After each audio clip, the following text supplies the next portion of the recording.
Now to South America and a look at some of the pressing social problems of Peru.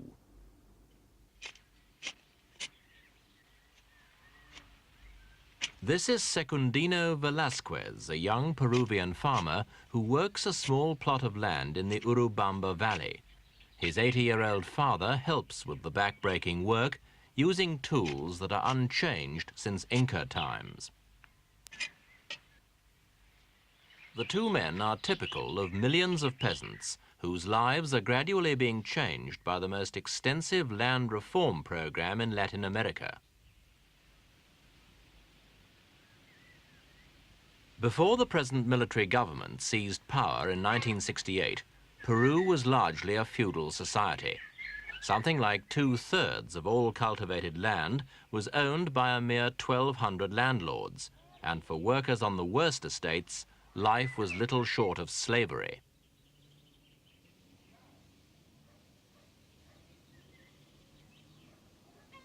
All this is now changing. In the last 5 years, the authoritarian government of General Velasco has broken up huge tracts of land and parceled them out among the former landless laborers. It's also created new local councils in which farmers can discuss their own problems with government officials. It's hoped this new scheme of things will rekindle a sense of purpose among the peasants and wipe out the monumental apathy which generations of poverty has caused.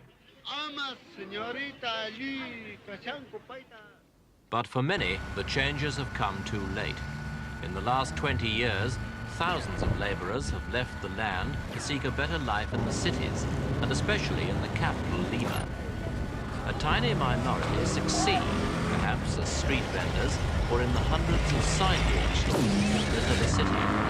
But most find only a different kind of poverty, one that's all the harder to bear because it exists side by side with obvious signs of wealth and privilege.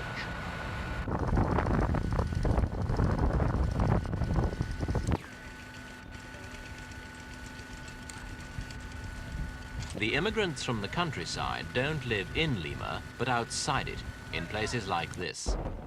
These are the squatter settlements, or barriadas, which ring the capital like monstrous growths.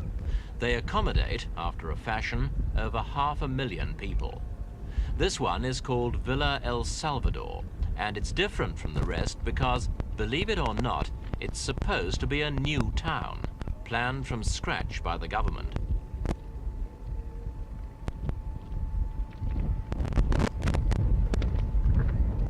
Villa El Salvador was founded only 4 years ago, after several thousand landless peasants invaded Lima's most select suburb and refused to leave until the government promised to house them.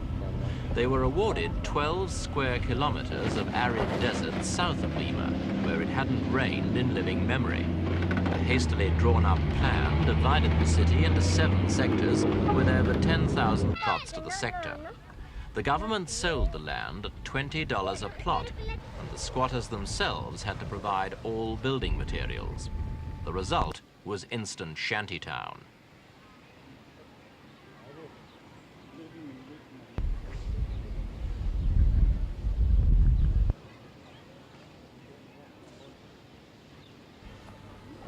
The town was supposed to have its own services, electricity, drainage, and properly surfaced roads. But the news that plots could be bought so cheaply and that even government loans were available brought thousands more squatters to the area. Within months, the site was overwhelmed, and the basic services of power and sewerage are still missing today. Water is available, but as the notice says, it can't be drunk straight from the pipe, and everyone is urged to conserve it. It's dispensed by the bucketful and has to be paid for in cash.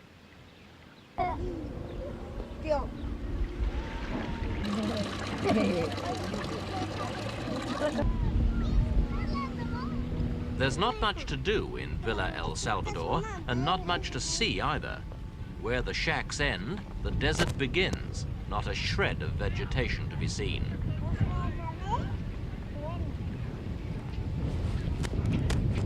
With revolutionary optimism, the planners allotted large areas for factories, parks and shops. All of them remain empty sand.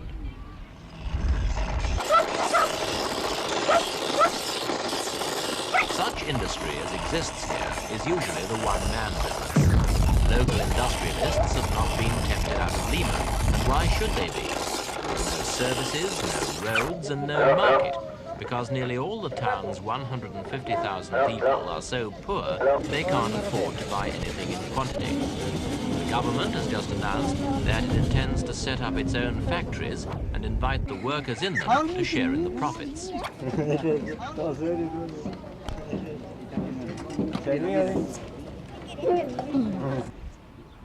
About the only organization that has done something for the community in the last 4 years is the local parish church. Boiling the water, Pastor they is scoop it out Father and drink it. Yosef And that, of course, brings Veljevsky. many We asked disease. him what the basic And problems also, were. the people here are not used to community life. They come from the jungle, from the mountains, and over there, they live so far apart. There's no community life. So they don't have a concept of that community life here in Villa Salvador. And as a result, they throw the garbage wherever they find an empty space. And of course, this garbage brings flies, and the flies get into the homes and brings all kinds of diseases. One of our biggest problems here in Villa Salvador is the unemployment. There are approximately 65% of the people who are not employed. I mean, having regular employment. They might have a job, or not a job, you might say, selling in the marketplace, making 2-3 pennies a day, but that's not a regular job.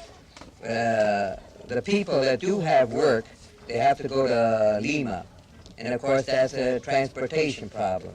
You get up early in the morning, you find lines of people trying to get on that bus so that they can get to work on time. They start at work maybe about 8 o'clock. They start out here perhaps about 6 o'clock, 7 o'clock. They have to be on time to work. If they are not on time to work, they lose the entire day.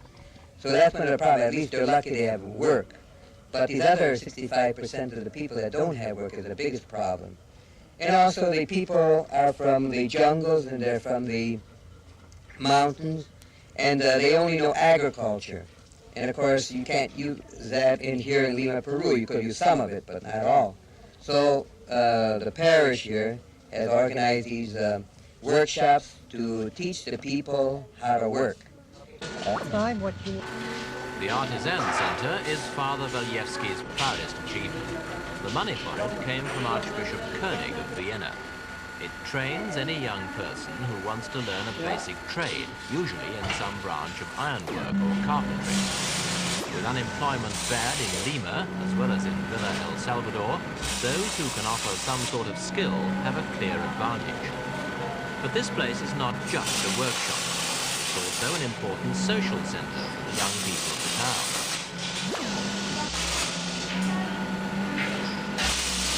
Get it on him. Women, too, are trained in needlework and dressmaking.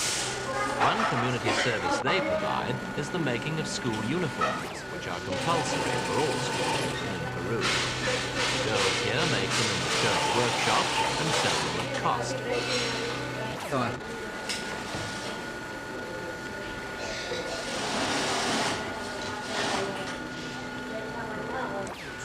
Villa El Salvador has 14 schools, each with over 1,000 pupils.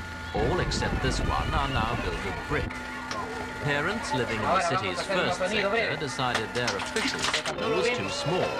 So in their spare time, they put together odd bits of straw, tin sheeting and poles and made a second school. Like the official ones, it lacks virtually every basic amenity. The desks are rough planks of wood supported by pillars of broken bricks. There are no chairs, only stone slabs on more piles of bricks. The quality of teaching is poor because professional teachers from Lima refuse to work in such surroundings and with so few facilities. In fact, at this school, our camera crew had to pay for a new blackboard before they were allowed to film.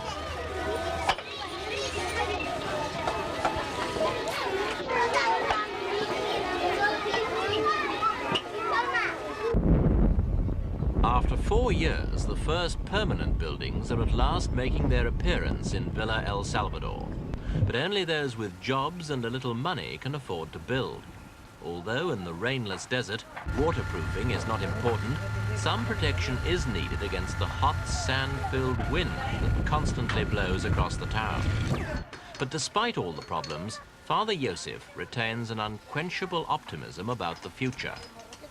The future, I think it's a bright future because of the fact that the people are a younger generation and they want to start life all over. They want to have a better life than maybe what their fathers had. They were the father of their children, and they want them to get a better education. And the people themselves, it's surprising, they have built their own schools. They started out with the steras, and now you notice that the schools are all built out of bricks and cement. So there is a good sign that they do want to get ahead, and I really see a future here in Villa Salvador.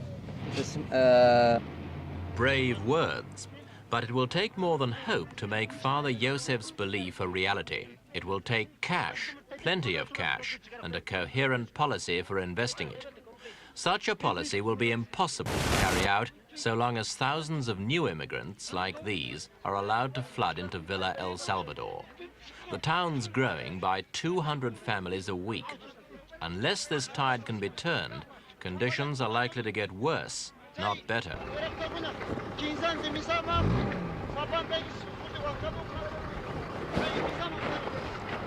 It might be argued that for all its many faults, Villa El Salvador is a success of a sort. People who founded it might only have exchanged one kind of poverty for another, but who can say that their children are worse off here than in the remote mountain villages where schools are unknown and where the only road leads to the same field their forebears have worked for generations. Peru's military rulers have already forced great changes in society and have, by and large, been supported by the people. But if they want their revolution to be preserved, they cannot afford to ignore the injustices and inadequacies of places like Villa El Salvador.